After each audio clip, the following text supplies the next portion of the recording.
finally did it, and I share my presentation again. It says it's streaming live on YouTube. Yes, yes, Ah, exactly. okay. Okay, I thought you wanted to record it. For me, it's made more convenient It to have uploads to not YouTube, browse yes? on computer and then to YouTube. So I see, it will makes sense. be open access to everyone, and it's not necessary to save it somewhere. So about democratization, I call my lecture Opportunities and Challenges, and I can say that it's a face that not only Ukraine's democracy, but also a world democracy, because we understood really different things under the term democracy, and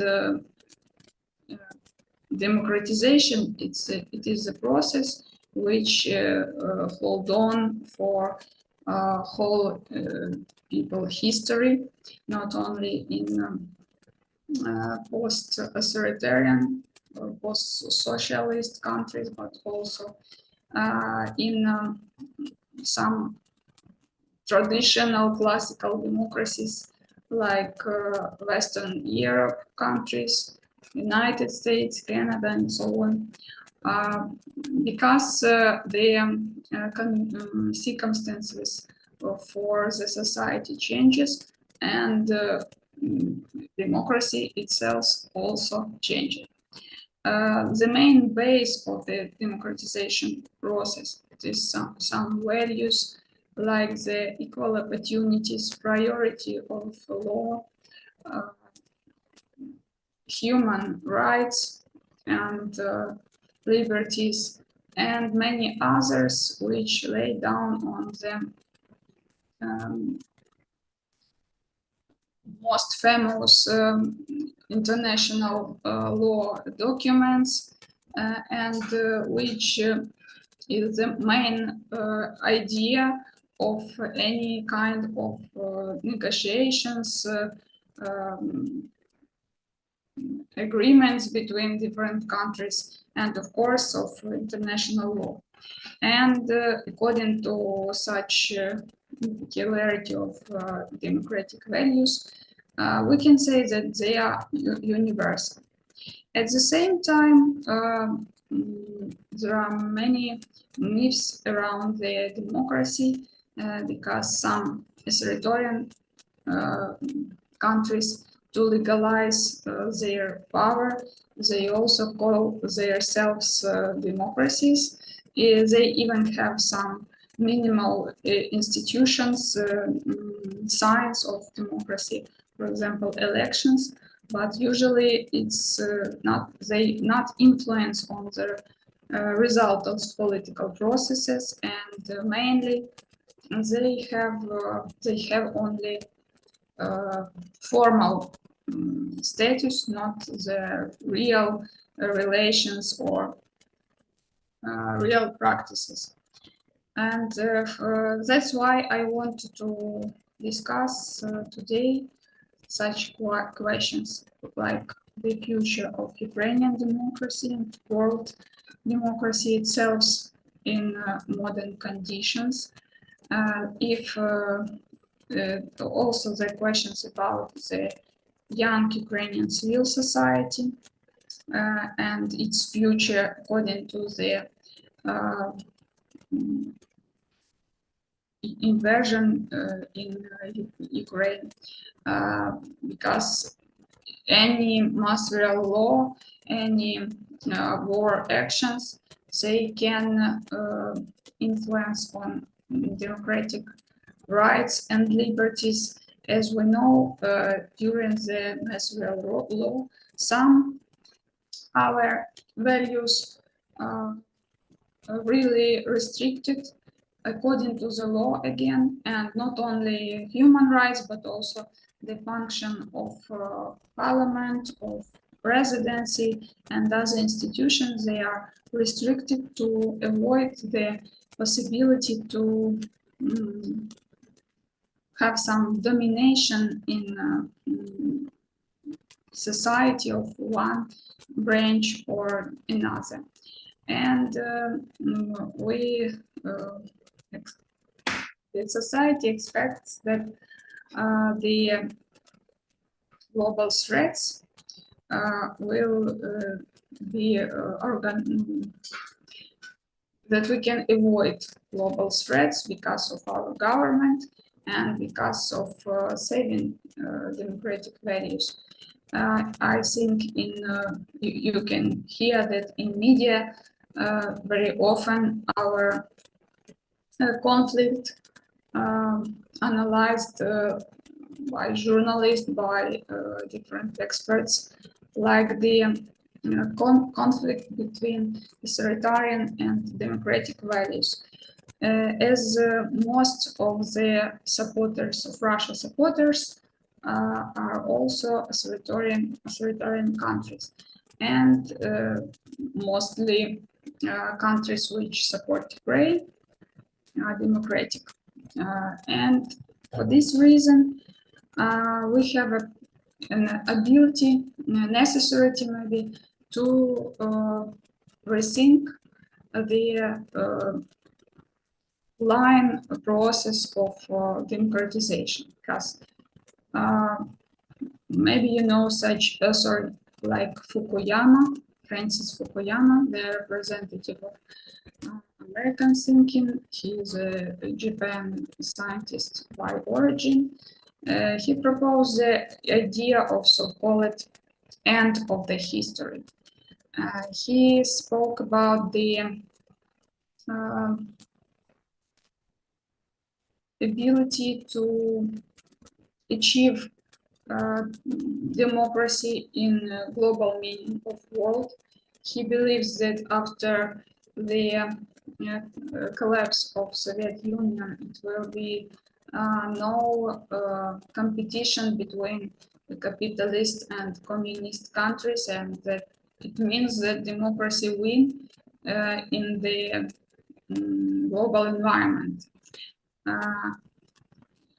Also, many European thinkers believe that the democratic pattern model of democracy is the main, and that it can be used by other countries, other regions of Latin America, Africa, Asia, like the example which should be achieved by other countries.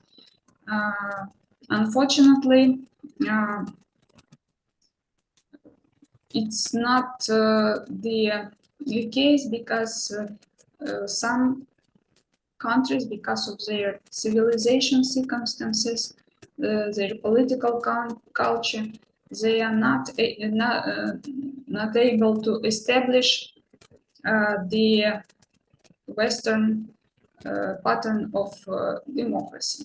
And for this reason, there are some countries who achieve some economic growth without democratization, like some so-called Asian tigers. They are successful enough, strong enough in European meaning, but they are still authoritarian in the meaning of their governance. And for some countries, the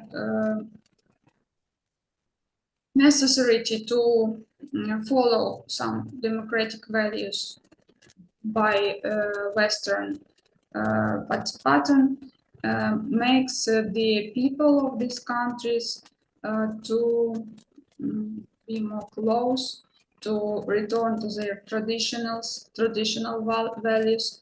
And like an example, in Iraq, Saddam Hussein and the Islamic fundamentalists, they pay attention exactly to religious, to national, traditional values and necessity to support them, to protect from the Western influences. And that makes democracy into regress, and we can follow such processes like re-democratization, when after the short break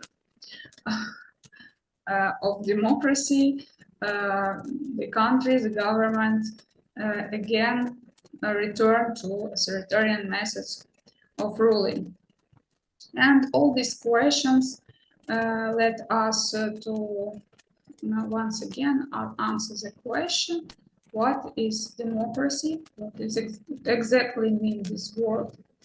I hope you know the general meaning of the democracy, the main principles, like the equality, like freedom, pluralism, elections, like the ability to change power, separation of power, and so on.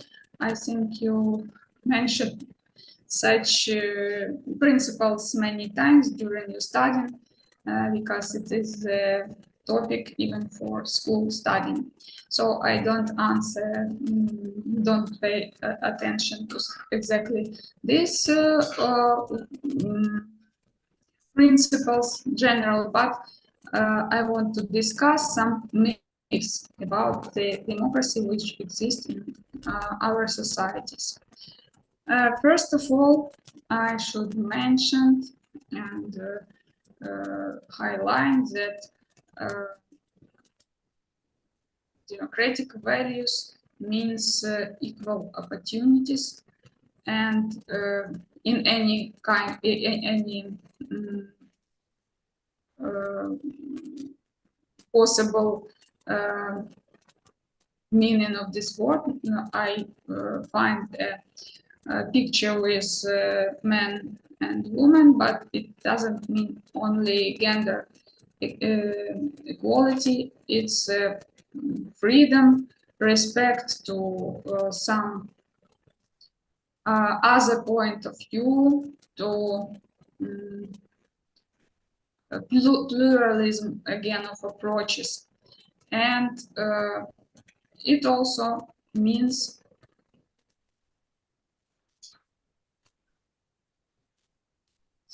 the tolerance for any differences, for manifestation of the other point of view, because we should use to the idea that everyone couldn't be equal in the meaning the same like in Soviet Union, because we have different physical abilities, different intellectual values and abilities, and so on. We was born in different families, which give us one person can have more abilities in the life and opportunities in life because of their parents. The others have no such support, and for this reason we remember that democracy is not the guarantee that everybody will be equal in social meaning, that everybody will have the same goods, the same benefits. It only means that the rules is the same for everyone, and that we couldn't change these rules according to some individual wills or some group interests. It should be stable and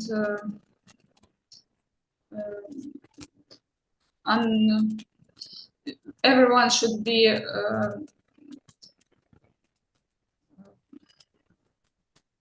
should understand that the law system, the norms is the same in different times.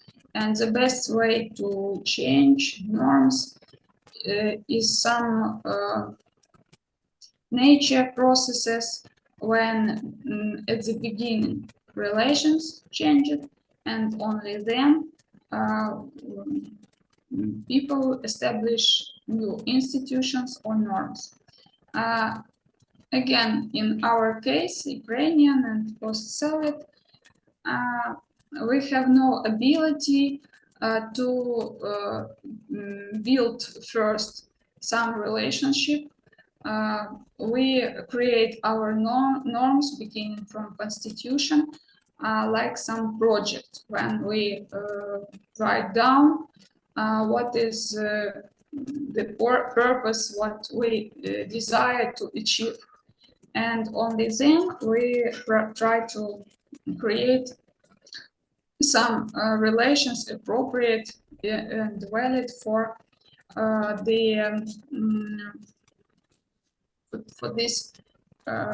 laws, norms, and institutions. And the other side of tolerance of many differences is the necessity to have a critical thinking, ability and desire to analyze information, because I find that the picture about the Russian propaganda, sometimes it's something unreal and which couldn't be the truth, even according to people's logic. And the case when people believe in such bullshit, it's the example how important the critical thinking and ability to compare information, try to find out the truth, and to have yourself point of view, your own, point of view. You would like to comment, to add something? No. Oh no, sorry, I just. And the base for tolerance and for real democracy is a high level of political and legal consciousness, which can be a basic of democracy. It is the period of so-called consolidation of democracy, when it's not only write down like some rules, but also exist like the imperatives for people's behavior, when we use laws but not trying to find the way how to avoid some laws, how to find some maybe mistakes or weakness in the rules to find the more convenient way to achieve the goal. Also, I would like to mention that for democratization, it's important when the people, the citizens, understand not only their rights but also duties, and remember about their responsibility, because the source of the power and base of creating the power is people's participation in election. And there is such sentence that each people have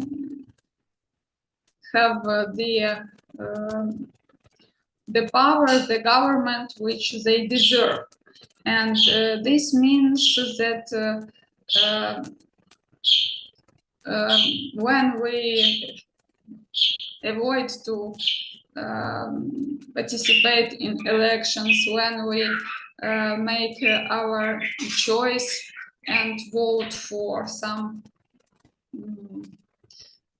accident, convenience, we don't think about the results of such voting. We should remember that we will feel results in some inefficient policy or some ineffective economics or so, something like that. Also, I would want to make a citation and mention about the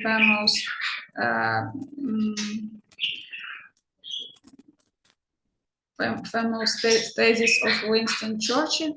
He says that democracy is the worst form of government, except for all the others that have been tried.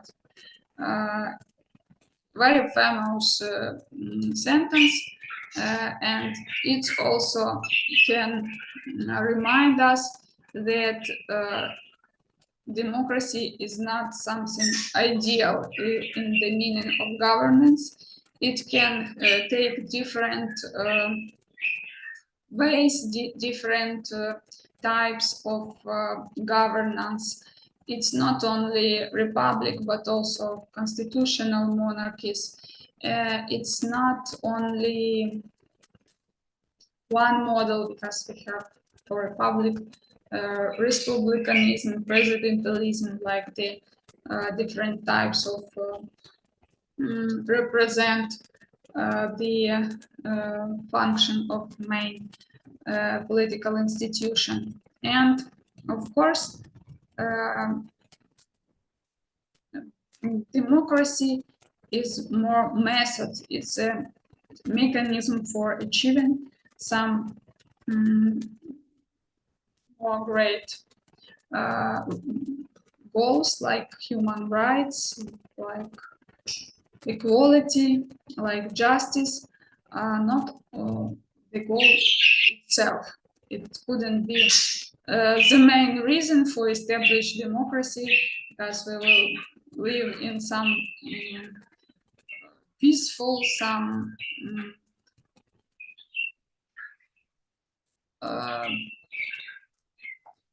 benefit society.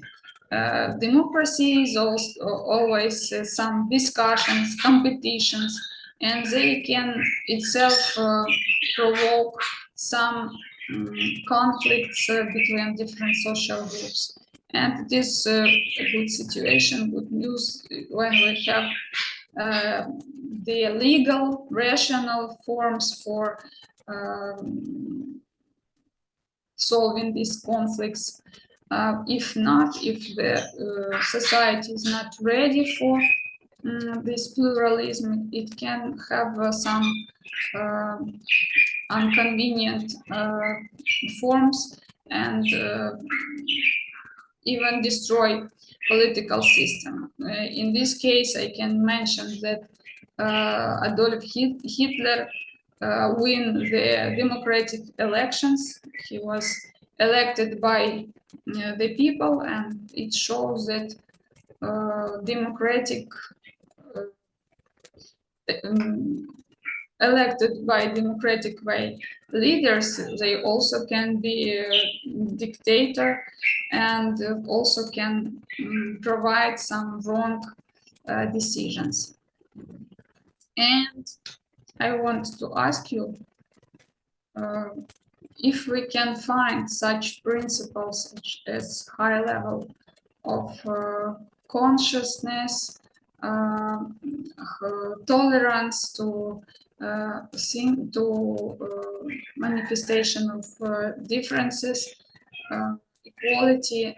Can we find these principles in Ukrainian policy? What do you think, Matvey? Well, policy as in like government policy or just general? Mainly government, but also a social relationship between people, maybe Well, civil society. well, I mean, for one, well, clearly we do have at least some kind of I'm not sure I want to call it a tradition, but certainly, well, the society definitely yearns for, well, at least I guess pluralism, or well, yeah.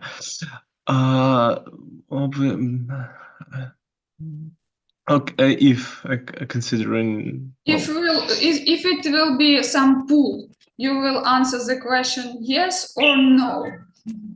If it is necessary to choose only one variant, yes or no. What will be? Pool?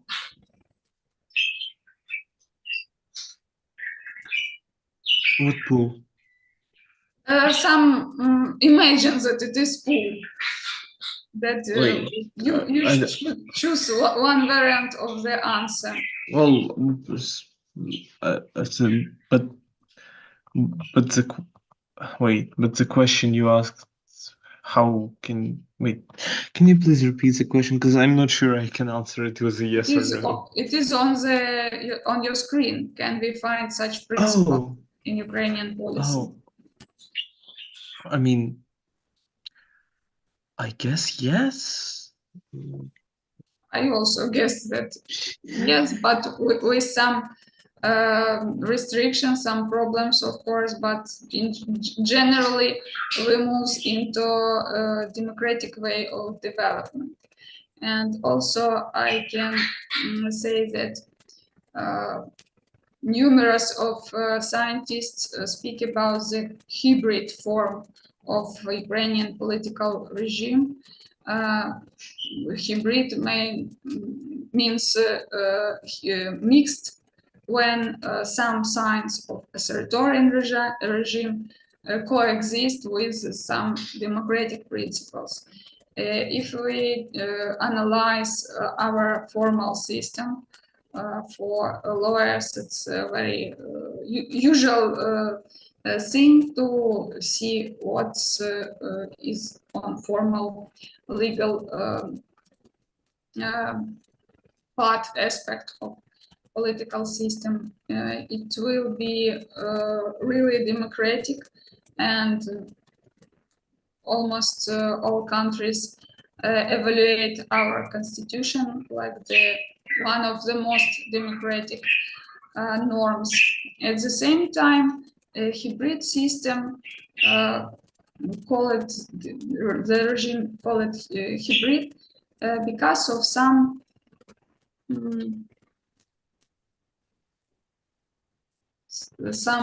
signs of authoritarian regime, like corruption, like the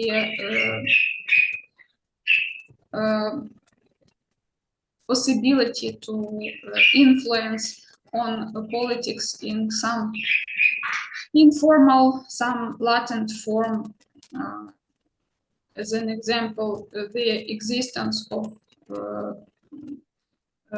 big financial group, so-called oligarchs, which can, or try at least, to influence on politicians by using some economic sources, by financial support of their political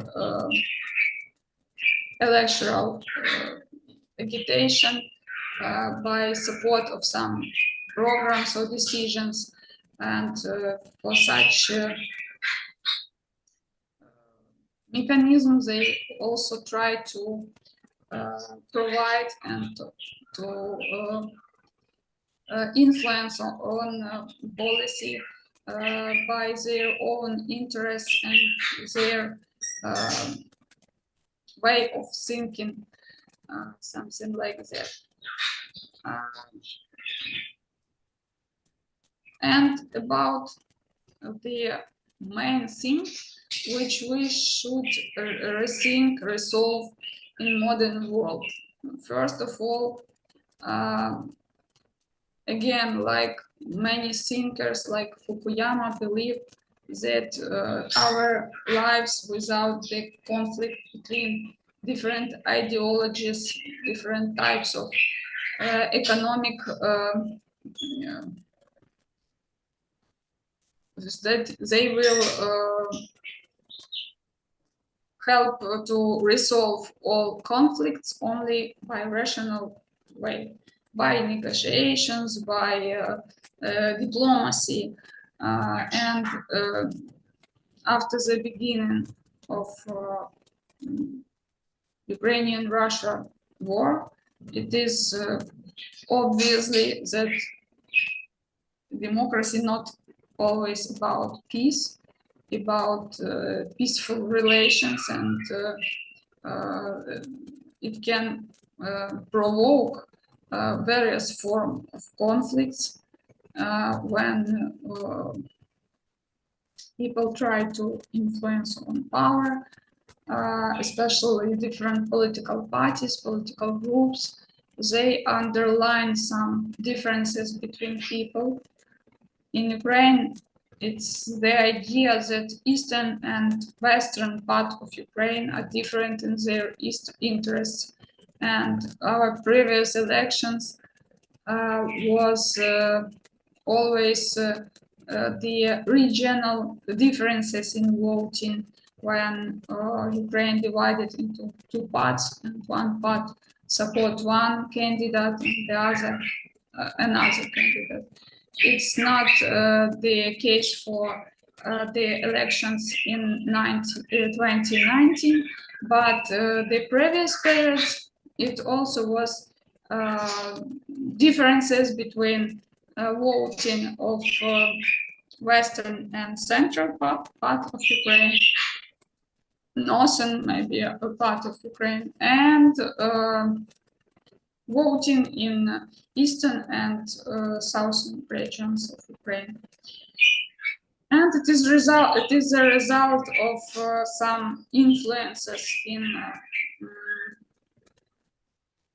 exactly in political groups and political platforms, maybe some speeches of leaders who try to gain more political dividends, to have more supporters for themselves, not for unite different groups for some efficient policy or some strategy for Ukraine development. Also very interesting thing that mostly politicians in international level believe that open competitive economy, which is equal for all countries, can promote prosperity and give the result that there is no reason for authoritarian countries to be an aggressor, because they can participate the economic competition without any restriction. As we see nowadays, Russia using its sources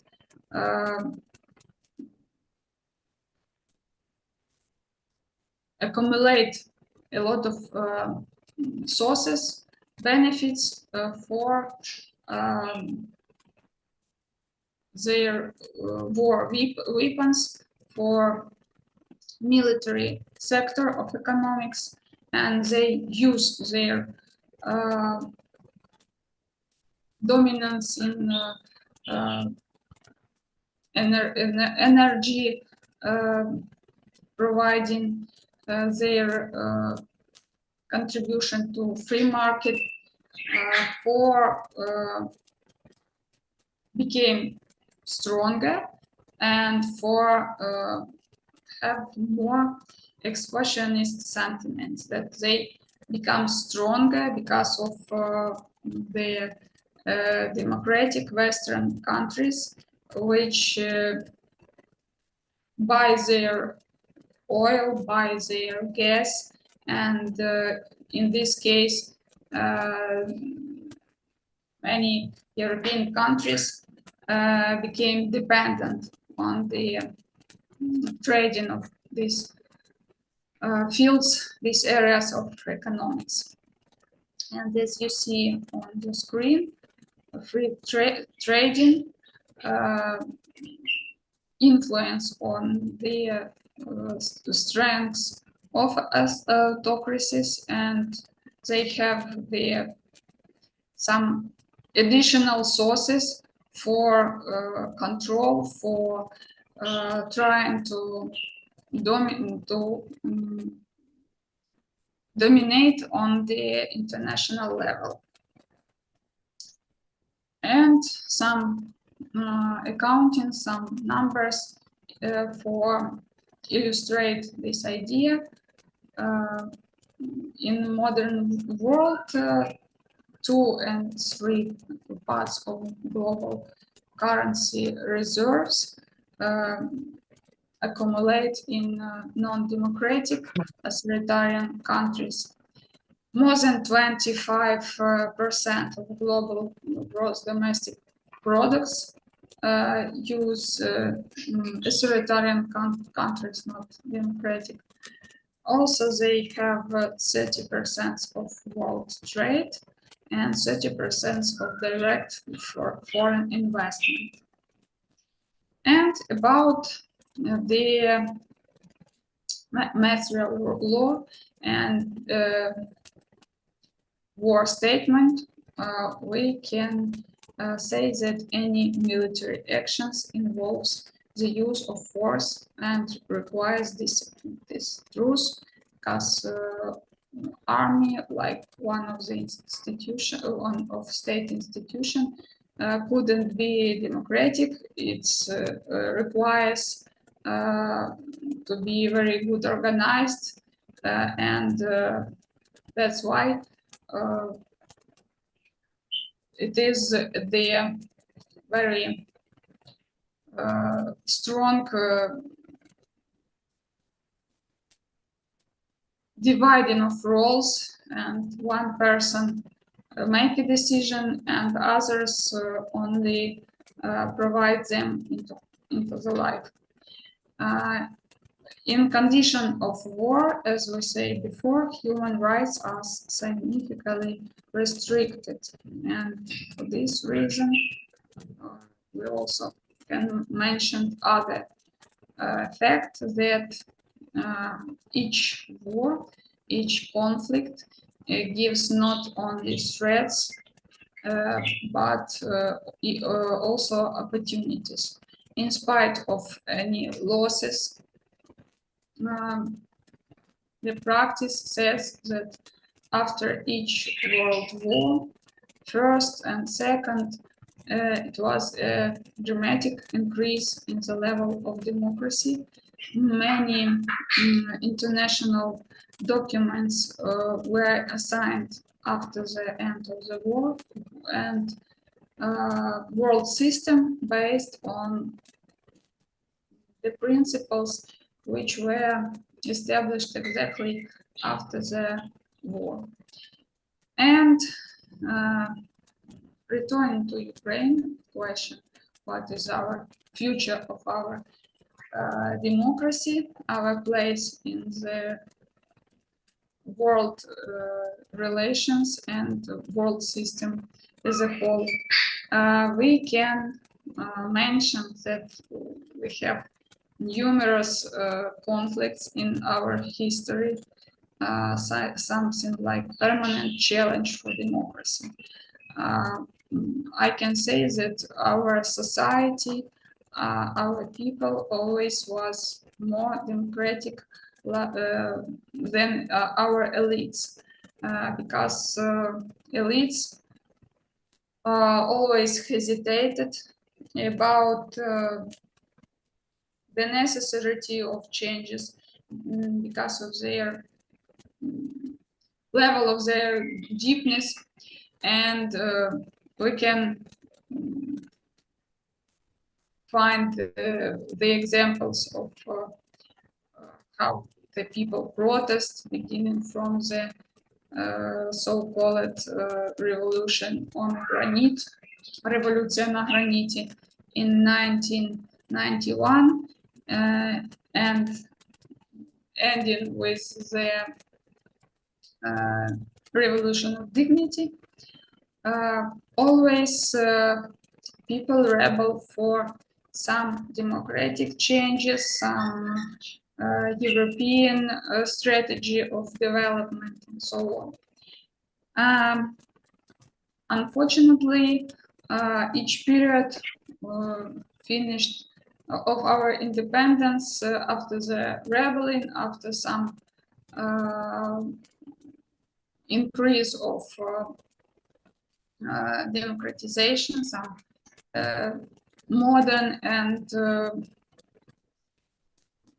fast changes in political system, political governance, we often return into some authoritarian perspective, because when people became disappointed because of the ruling of so-called democratic forces, they try to avoid policy, to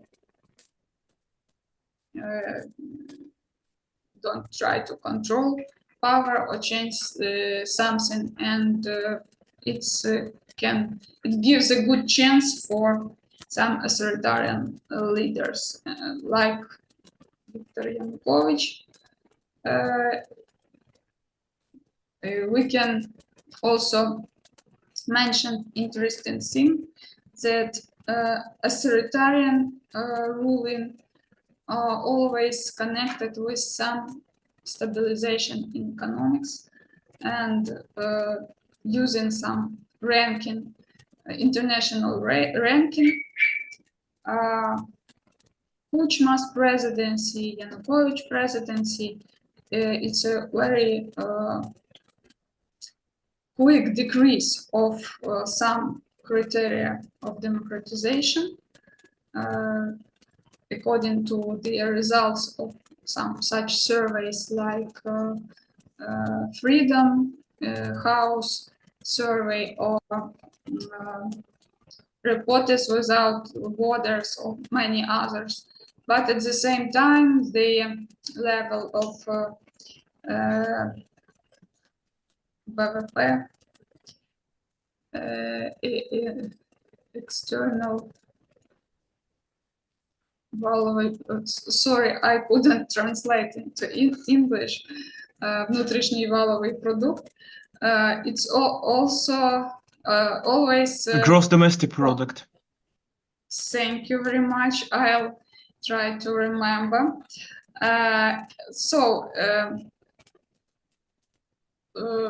Reformers, so-called democratic forces, they are not finish reforms, and that's is a factor of new conflicts, new challenges, and this means that our civil society became stronger and stronger. Nowadays, we can see that a lot of state function, civil society can solve many problems more efficient, more quickly, which connected with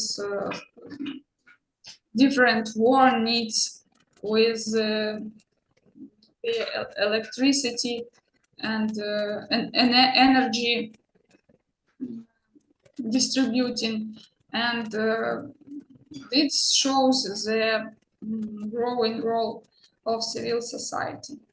That makes me believe that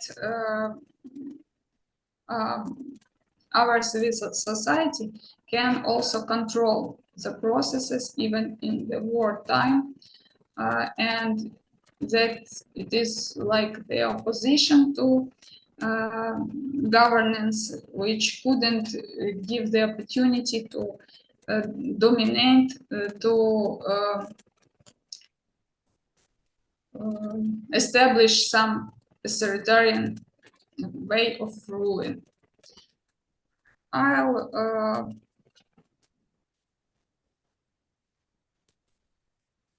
let you read it later. It's some cases which we already discussed, which I already mentioned, and go into some conclusions. I can say that in our personal case, we have such achievements for the last period, which connected with agreement around the basic national values. All Ukrainians have the goal to have a victory and to justice, peace, for understanding their role in the world, like the equal partner with our with representatives of other countries. Also, the war actions influence on the unity of the people who invite their wills, interests, and unite. Sorry, and trying to mobilize all sources for this goal. We can follow, and we understand that we have a really high level of civil activity, as the volunteering and charity support really high level of people in Ukraine, and we still analyze some processes when we are not go down into panic, which shows our high level of political consciousness. Some results of surveys again. At the beginning of the war, in the March of 2022, 80% of respondents said that they are ready to defend the integrity of Ukraine with weapons in hand. In 2020, even in the conditions of the Eastern Ukraine occupation, it was only 59%. And of course, it's this is the most the greatest support in whole Ukrainian history. I can say that nowadays this number of defenders decrease, and it's also depend of the questions when the sociologists ask about the readiness to protect their motherhood. Mostly people answer that they are ready. But if they ask if they want to be mobilized to army forces of Ukraine, of course, the number of the percent of readiness decrease, and it's about 40% according to the beginning of 2024. And nowadays, I think it will be even less people who want to be exactly mobilized.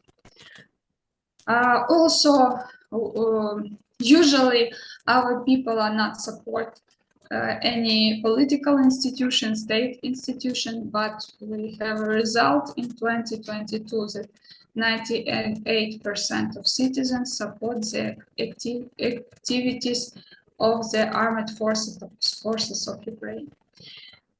Also, 92% of Ukrainians support Ukrainian accession to European Union and 79% to NATO. At the beginning of the war, the idea of accession to the European Union was the support only about 50%, like a half of Ukrainians. Nowadays, this number is really high. And 86 of Ukrainians participate in some volunteering or charity activities, and this means that it's very high level of activities. It's make me to conclude and to think about the Ukrainian democracy future very positively. I hope and I supposed to prove that Ukrainians have a good chance by supporting the democratic direction of development, and of course, in even world level, some processes should be changed, even in external European Union processes like voting on the one voice position, when each member should agree to some decision. It's also the prospect to change such norms, to develop democracy in different ways, and to change the idea of such development. About the arguments about the Ukrainian democracy, I'd like to mention the cohesion about core values, which is growing, as we see before.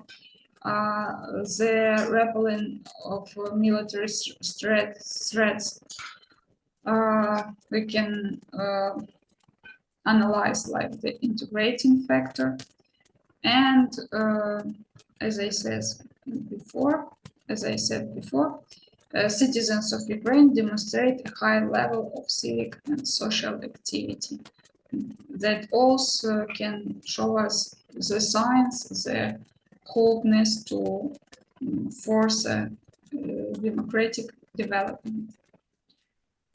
I propose to have a break,